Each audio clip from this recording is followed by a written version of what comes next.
उपनिषद से जीवन के सबक की पहली कड़ी में आपका स्वागत है।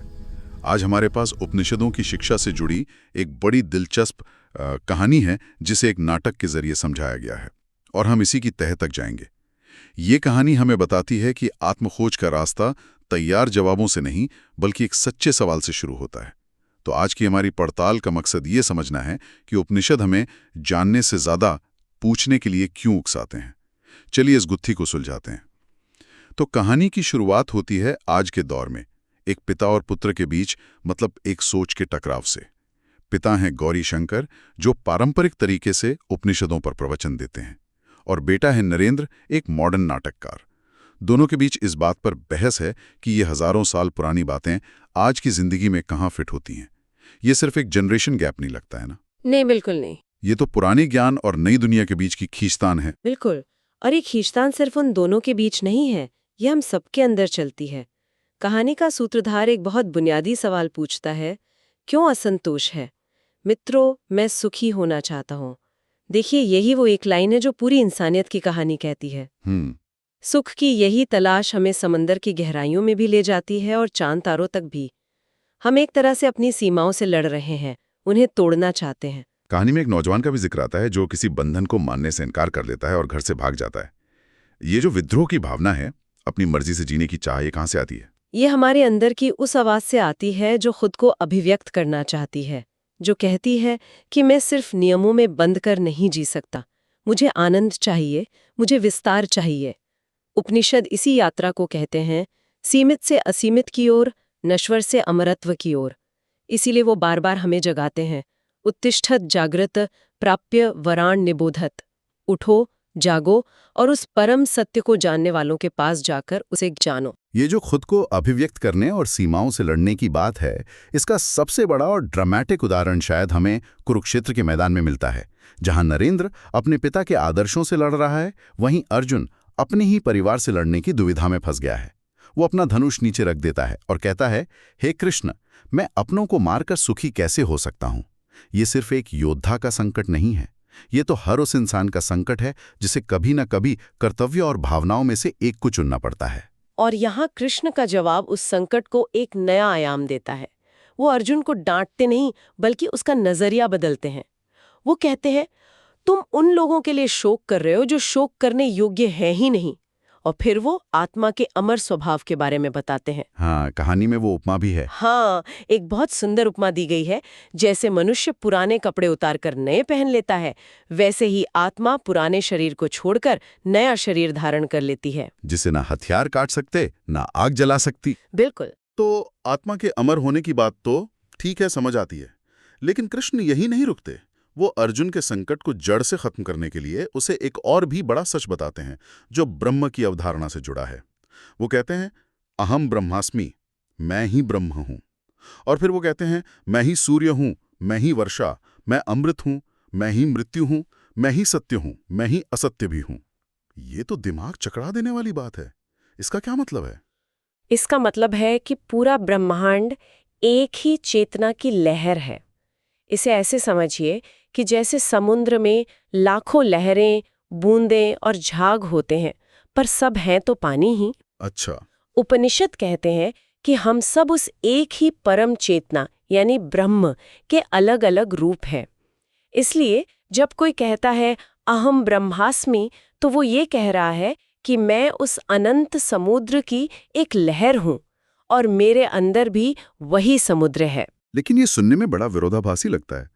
अगर मैं ही ब्रह्म हूं, मैं ही अमृत और मृत्यु हूं, तो फिर मुझे डर क्यों लगता है? मुझे दुख क्यों होता है? मतलब आम इंसान इस फिलॉसफी को अपनी रोज की जिंदगी में कैसे समझे? आपने बिल्कुल सही सवाल पूछा।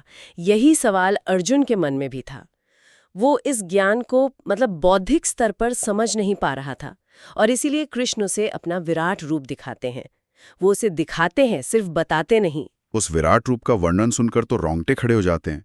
कहानी में बताया गया है कि जैसे हजारों सूरज एक साथ निकल आए हों, और कौरवों के बड़े बड़े योद्धा भीष्म, द्रोण, कर्ण, वो सब उस विराट रूप के विकराल मुंह में समाते जा रहे हैं। तो क्या ये विराट रूप अर्जुन को सिर्फ डराने के लिए था, या इसका कोई और मकसद था? डराने के लिए नहीं, बल्कि जगाने के लिए। कृष्ण अर्जुन को दिखा रहे थे कि तुम जिसे अपना युद्ध समझ रहे हो, जिसे तुम मैं कर रहा हूं मान रहे हो, वो एक बहुत बड़ी ब्रह्मांडीय घटना का छोटा सा हिस्सा है। कि तुम करता नहीं हो। सही, तुम करता नहीं हो। मारने वाला और मरने वाला दोनों ही उसी एक चेतना के हिस्से हैं। ये सब पहले से ही हो रहा है। ये समझ अर्जुन को व्यक्तिगत मोह, अहंकार और वो जो अपराध बोध है उससे मुक्त करने के लिए जरूरी थी। सोचने वाली बात है। अगर हम वापस नरेंद्र और उसके पिताजी की कहानी पर जाएं, तो नरेंद्र भी तो अपने छोटे से संसार को ही सब कुछ मान रहा है। उसका नाटक, उसकी कला। शायद उपनिषद यही कह रहे हैं कि हम सब अपने अपने छोटे कुरुक्षेत्र में खड़े अर्जुन हैं, जब तक हमें उस विराट तस्वीर का एहसास ना हो।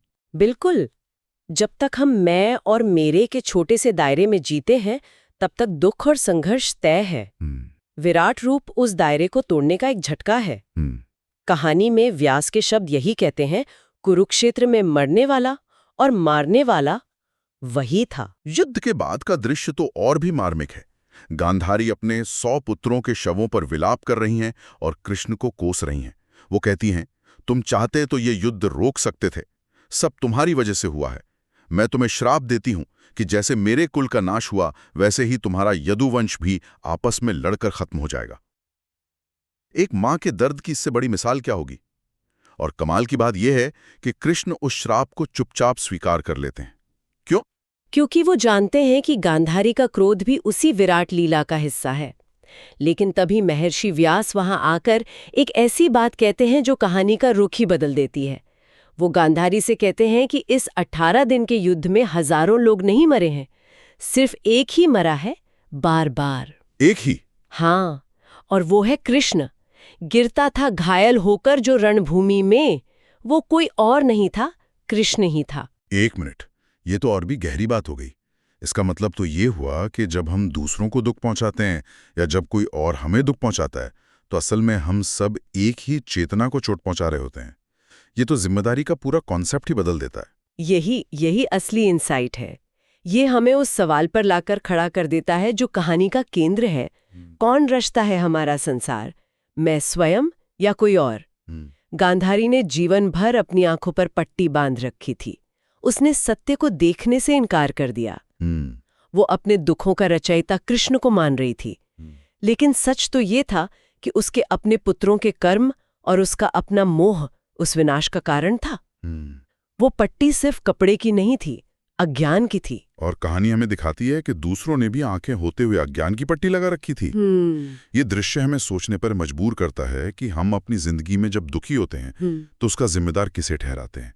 हालात को, दूसरे लोगों को, या खुद को? बिल्कुल, हम सब अपनी जिंदगी में गांधारी की तरह आंखों पर पट्टी बांध के चलते हैं। मेरे साथ ही ऐसा क्यों होता है, मेरी किस्मत ही खराब है। उपनिषद कहते हैं, पट्टी हटाओ और पूछो, इस स्थिति का रचयिता कौन है? क्या सच में कोई और है या मेरी अपनी सोच, मेरे अपने चुनाव है? और इसी सवाल के साथ कहानी वापस वर्तमान में आती है। शास्त्री जी यानी पिता अपना प्रवचन दे रहे हैं, लेकिन सुनने वाले कम होते जा रहे हैं, क्योंकि पास में ही उनके बेटे नरेंद्र का नाटक चल रहा है। लोग उनसे समय बदलने को कहते हैं, लेकिन उनका जवाब हैरान करने वाला है। वो कहते हैं, भीड़ से क्या होता है, मेरे लिए तो वो एक ही ध्यान से सुनने वाला श्रोता महत्वपूर्ण है। और ये उपनिषद की परंपरा का सार है। कहानी हमें याद दिलाती है कि दुनिया का सबसे गहरा ज्ञान अक्सर एक गुरु ने सिर्फ एक शिष्य को दिया था, उसे जिसके मन में भीड़ का शोर नहीं बल्कि एक सच्चा सवाल था, एक गहरी जिज्ञासा थी। सही बात है। ज्ञान का मूल्य संख्या से नहीं बल्कि सत्य को जानने की प्यास से तय होता है। और कहानी का अंत बहुत खूबसूरत है। नरेंद्र, जो शुरू में अपने पिता के काम को पुराना और अप्रासंगिक समझता था, वो उनके पास आता है और कहता है, पिताजी, आपने और मुझ में बहुत अंतर है। मैं सिर्फ सच बोल रहा हूं, आप सच जी रहे हैं। ये वो पल है जब उसे समझ आता है कि ज्ञान सिर्फ शब्दों में नहीं, जीवन में उतरने पर ही सार्थक होता है। यही असली रूपांतरण है। जब तक ज्ञान सिर्फ जानकारी है, वो बोझ है। जब वो अनुभव बन जाता है तो वो मुक्ति बन जाता है। और इस पूरी यात्रा की शुरुआत कहाँ से हुई? एक असंतोष से, एक टकराव से और एक गहरे सवाल से। जैसा सूत्रधार अंत में कहता है, प्रश्न करो, उत्तर मिलेंगे। प्रश्न के गर्भ में ही उत्तर छिपा है। तो आज की इस चर्चा का सार यही है। उपनिषद हमें कोई रेडीमेड जवाबों की लिस्ट नहीं देते, बल्कि वे हमें सही सवाल पूछने का हौसला देते हैं। ये कहानी हमें बार बार प्रश्न करो के लिए उकसाती है, क्योंकि आत्मखोज का रास्ता जानकारी इकट्ठा करने से नहीं, बल्कि अपनी अज्ञानता की पट्टी को, अपने बने बनाए विश्वासों को चुनौती देने से शुरू होता है। यह खुद से ये पूछने की प्रक्रिया है कि हमारे दुखों का, हमारे बंधनों का रचयिता कौन है। और अक्सर उस एक ईमानदार सवाल के गर्भ में ही हमारी आज़ादी का जवाब छिपा होता है। जिस दिन हम दूसरों पर उंगली उठाना बंद करके खुद से वो सवाल पूछ लेते हैं, वहीं से बदलाव शुरू हो जाता है। कहानी के अंत में अगले प्रकरण का संकेत भी दिया गया है, डाकू रत्नाकर और ऋषि नारद की कहानी, जहां एक सवाल ने एक खूंखार डाकू को महर्षि वाल्मीकि बना दिया। तो जाते जाते एक विचार सबके लिए छोड़ जाते हैं। अगर आज अपने जीवन के बारे में, अपनी किसी एक उलझन के बारे में सिर्फ एक सबसे जरूरी और सबसे ईमानदार प्रश्न पूछना हो, तो वो क्या होगा?